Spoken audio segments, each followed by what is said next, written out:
At the United Nations, the United States is stepping up pressure on Sudan's warring parties, urging them to accept a proposed peace plan and agree to an immediate humanitarian truce. Washington told the Security Council that the responsibility to end the conflict lies with Sudan's military and the Rapid Support Forces, warning that continued arms supplies are fueling the violence.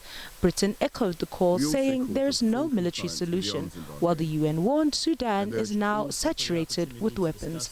The war is now on its third year and has displaced millions and killed tens of thousands.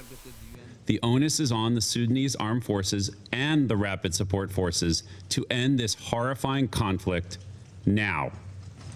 From diplomacy to domestic security, Australia's most populous state is moving to tighten gun laws, curb protests and strengthen hate speech legislation. The changes follow a deadly mass shooting at a Jewish Hanukkah celebration in Sydney earlier this month. State leaders say the reforms are aimed at lowering tensions and preventing hateful rhetoric from escalating into violence. Words ultimately lead to actions, and how can we say that protests that have these signs have no bearing on either the culture, the temperature, or even extreme actions within our community? Of course this needs to be investigated. It's a central part of what happened last Sunday, and through a royal commission and the criminal proceedings, that's exactly what will happen. In South America, Argentina has entered the race to lead the United Nations. Rafael Grossi, the head of the International Atomic Energy Agency, has launched his campaign for Secretary General, calling for more active and visible UN in global conflicts. He says the organization must engage directly where crisis is unfolding. We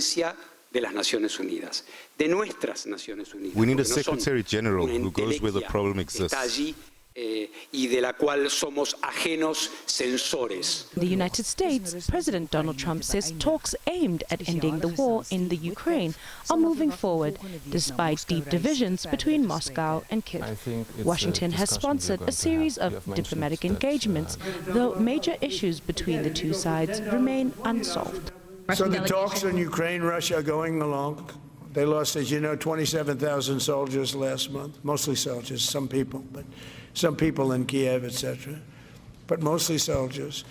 And the talks are going along.